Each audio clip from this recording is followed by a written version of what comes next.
नमस्कार। ग्रहों की गोचरीय स्थिति पर रेगुलर वीडियो पाने के लिए साप्ताहिक राशिफल, मासिक राशिफल, त्रैमासिक राशिफल और ग्रहों के बाकी गोचर पर भी रेगुलर अपडेट्स पाने के लिए, जिसके हिसाब से आप अपने जीवन में थोड़ी गाइडेंस प्राप्त कर सकें, इसके लिए मेरे चैनल को अवश्य सब्सक्राइब करें। जिन लोगों ने सब्सक्राइब कर रखा है वो ऑल ये जो नोटिफिकेशन सेटिंग होती है इसको क्लिक करें, क्योंकि कभी कभी कुछ लोग बोलते हैं उनको नोटिफिकेशन नहीं मिलती। आशा करता हूँ चैनल को सब्सक्राइब करेंगे और रेगुलर वीडियोस अवश्य आप देखेंगे। नमस्कार। ओम गणेशाय नमः। ओम नमः शिवाय। मैं निखिल ज्योतिषाचार्य आप सभी का मेरे चैनल पर पुनः स्वागत करता हूँ। आशा करता हूँ कि आप सभी स्वस्थ होंगे। महादेव की कृपा आप सभी पर सदैव बनी रहे। ये वीडियो तुला यानी कि लिब्रा के लिए बहुत विशेष है, क्योंकि वीडियो है 26 जनवरी से 1 फरवरी 2026 के साप्ताहिक राशिफल के बारे में। कैसा रहेगा आने वाला सप्ताह तुला के लिए। जो मेरा साप्ताहिक राशिफल होता है वो प्रमुखतः चंद्रमा और उनकी गति पर आधारित होता है। चंद्रमा एक बहुत विशेष ग्रह है, चंद्रमा की विशेषताएं बहुत हैं, लेकिन जब हम साप्ताहिक राशिफल की बात करते हैं तो पहला तो उनकी तेज़ गति, फिर उनका मन का कारक होना, और फिर उनकी एक क्वालिटी कि वह जिस भी भाव, राशि, ग्रह आदि के साथ संबंध संपर्क साधते हैं उनको बहुत एक्टिवेट कर देते हैं। इन सभी कारणों से चंद्रमा का जो गोचर होता है वो बहुत विशेष हो जाता है। चंद्रमा के गोचर के कारण हमारे मन, मस्तिष्क, विचार, स्वभाव, सोचने के तौर तरीके, दृष्टिकोण, हर चीज़ पर बहुत डायरेक्ट इम्पैक्ट पड़ता है, और इसको समझने के लिए साप्ताहिक राशिफल अति विशेष होता है। यदि आपकी लग्न राशि या चंद्र राशि तुला है, दोनों ही गाइडेंस के लिए इस राशिफल को देख सकते हैं। जहाँ से सूट और रिलेट आपको ज़्यादा करता है वहाँ से देखिए। व्यक्तिगत तौर पे मेरा मानना है लग्न से अगर आप देखेंगे तो अच्छा, इनकेस नहीं पता है तो चंद्र राशि से भी इसको देख सकते हैं। शुरू करते हैं। चंद्रमा आपके सप्तम भाव में होंगे 26 जनवरी को, ऑलरेडी आ चुके होंगे, और 27 जनवरी शाम के 5 तक यहीं पर रहेंगे। चंद्रमा का सप्तम में आना एक प्रकार से न्यूट्रल माना जाता है, लेकिन आपके लिए केंद्रपति है और केंद्र में ही आ रहे हैं तो राजयोग बन रहा है, और एक राजयोग बनाता ग्रह अपनी पूरी दृष्टि से अगर लग्न को देखता है तो अच्छा ही होता है। रिकॉग्निशन मिल सकती है, कुछ नाम पहचान बन सकती है, करियर में कुछ अच्छा कर सकते हैं, करियर में कुछ नई रिस्पॉन्सिबिलिटीज़ मिल सकती हैं। कर्म भाव के स्वामी हैं, राजयोग बना रहे हैं, यानी कि जीवन में प्रोडक्टिविटी, सार्थकता, सकारात्मकता सब कुछ रहेगा। लग्न को चंद्रमा के साथ साथ राहु भी देख रहे हैं और बृहस्पति भी देख रहे हैं, जिसमें बृहस्पति वक्री हैं लेकिन दो उपचय भावों के स्वामी हैं। और जब लग्न को कर्मेश का प्रभाव भी पड़ गया, दो उपचय भावों के स्वामी का प्रभाव भी पड़ गया, तो एक जो मंदता आ गई थी, एक जो चीज़ें अटक रही थी आपके लिए, वो बनना शुरू हो जाएंगी। और राहु गुरु का प्रभाव भी है ऑलरेडी, और अब चंद्रमा का इम्पैक्ट भी आ गया दृष्टि द्वारा, तो कुछ अलग करने का, कुछ बड़ा करने का अवसर भी यहाँ पर आपको प्राप्त होगा। यहाँ पर उच्च के मंगल की दृष्टि भी है जो आपके धनेश और सप्तमेश है। ये धन की वृद्धि, बिजनेस में वृद्धि, रुका हुआ धन, इवन प्रॉपर्टी आदि के लिए अच्छा है।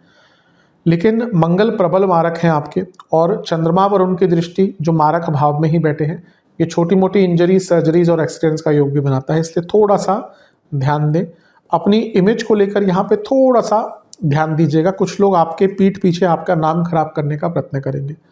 अब ऑब्वियसली आपके पीठ पीछे कोई कुछ कर रहा है तो हम कुछ कर नहीं सकते। बस ये है कि अपने आप से कुछ ऐसा मत कर दीजिएगा कि उन्होंने आपकी ऐसी इमेज बनाई और आपने कुछ काम भी ऐसा कर दिया, तो फिर प्रॉब्लम हो सकती है। नवांश कुंडली बता रही है कि ये समय अच्छा है, लेकिन जल्दबाजी बहुत हानि देगी। दशांश कुंडली कार्य क्षेत्र में बहुत बिजी रहने वाले हैं, बिजनेस बहुत अच्छा टाइम है, कोई बहुत बड़ा काम मिल सकता है। लव लाइफ सब ठीक है, लेकिन बहुत ज़्यादा ओवर थिंकिंग तंग करेगी। वैवाहिक जीवन, अपने लाइफ पार्टनर को या एक दूसरे के साथ थोड़ा टाइम बिताइए, क्योंकि अभी ऐसा लग रहा है कि एक दूसरे को टाइम नहीं दे पा रहे। स्टूडेंट्स, आपको एक नई शुरुआत करनी पड़ेगी। अभी लगता है कि कहीं फंस से गए हैं, इसके कारण आगे नहीं बढ़ पा रही है आपकी गाड़ी। जहाँ तक सेहत की बात है, कफ प्रॉब्लम, जिनको किडनी गॉलब्लैडर की कोई दिक्कत है और बीपी की प्रॉब्लम है, उनकी परेशानी पड़ेगी। 27 जनवरी शाम के 5 बजे चंद्रमा आ जाएंगे आपके अष्टम भाव में, यानी कि वृषभ में, और 29 जनवरी शाम के 7 बजे तक यहीं पड़ेंगे। चंद्रमा का अष्टम में आना अच्छा नहीं होता, लेकिन यहाँ पे उच्च के हैं तो उनको स्थान बल तो मिल गया। अच्छी चीज़ों की पहले देख लेते हैं, शुरुआत कर लेते हैं अच्छी चीज़ों से। दशमेश अपने से 11वें में है और उच्च के हैं। करियर में कुछ लाभ मिल सकता है।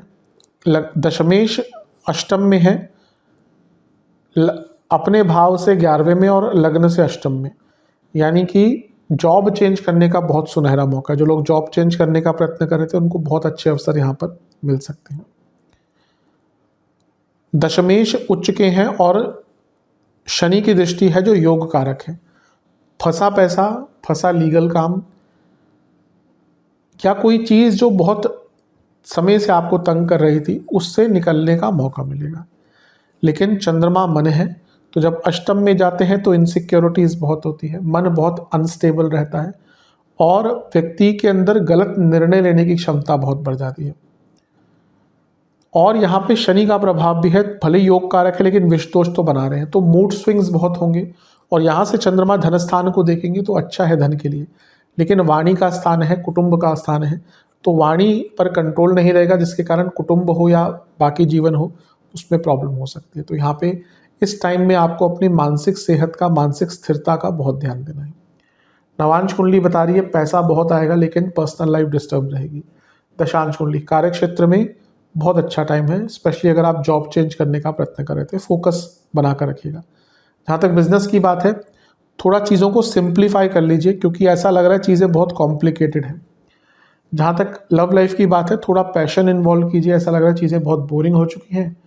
वैवाहिक जीवन में मैं यही कहूँगा कि एक दूसरे से कनेक्शन बनाने की कोशिश कीजिए, क्योंकि अभी ऐसा लग रहा है कि कनेक्शन की बहुत कमी है। स्टूडेंट्स आगे बढ़िए और चुनौतियों को पूर्ण कीजिए। अभी लगता है कि आप डर रहे हैं चुनौतियों से। जहाँ तक सेहत की बात है, इन्फेक्शंस, पेट के रोग, दांतों के रोग, आंखों के रोग, सर्वाष्टक में आपका धनस्थान बली है, ये अपने आप में अंकित कर रहा है कि धन के दृष्टिकोण से ये भाग अच्छा है, अचानक से बड़ा धन आपके पास आ सकता है।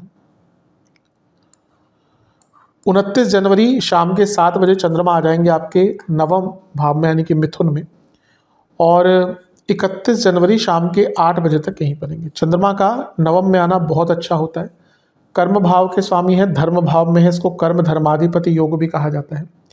गज केसरी योग भी बन रहा है। चंद्रमा उपचय भाव के स्वामी, बृहस्पति उपचय भाव के स्वामी, बृहस्पति एक और उपचय भाव के स्वामी, और ये सब योग हो रहा है नवम भाव में। कर्म धर्माधिपति योग तो है ही है, इसके साथ ही ये सफलता का योग है, क्योंकि 2 उपचय भाव के स्वामी, क्या कहे 3 उपचय भावों के स्वामी भाग्य स्थान में, बहुत तेज गति से काम, भले ही बृहस्पति वक्री है लेकिन ये योग बहुत अच्छा है। आप देखेंगे कि जो मंदता पिछले हफ्ते आपने ऑब्जर्व करी थी, क्योंकि शनि चंद्रमा पहले शनि के साथ थे, राहु के साथ थे, बहुत सारे ग्रहों के साथ थे, वो मंदता दूर होगी, सकारात्मकता आएगी, धर्म के प्रति कुछ करने का मन करेगा। हो सकता है आप में से कोई लोग कोई धार्मिक अनुष्ठान कराएं, और पुरानी गलतियों को सुधारने का मौका मिलेगा। अच्छा है, हम गलतियां करते हैं, अगर मौका नहीं मिलता, कई बार मौका नहीं मिलता सुधारने का, लेकिन अगर कभी हमें अपनी गलती सुधारने का मौका मिलता है तो अवश्य हमें लाभ होता है। नवांश कुंडली बता रही है कि ये टाइम चीज़ों को ठीक करने का है। दशांश कुंडली कार्य क्षेत्र में सब सही है लेकिन बॉसेस से थोड़ा बनाकर रखिएगा। बिजनेस की जहाँ तक बात है, सपोर्ट मिलेगा, आपके आसपास के जो लोग हैं वो भी आपकी मदद करेंगे। जहाँ तक लव लाइफ की बात है, थोड़ा जेंटल रहिएगा, अपनी वाणी में सौम्यता रखिएगा। वैवाहिक जीवन एक ही दिक्कत, एक ही परेशानी कि आप बहुत ज़्यादा कटु सत्य बोल देते हैं। ठीक है, सत्य बोलना चाहिए लेकिन कटु या उसको इस प्रकार से नहीं बोलना चाहिए कि सामने वाले व्यक्ति को चुभे। जहाँ तक स्टूडेंट्स की बात है,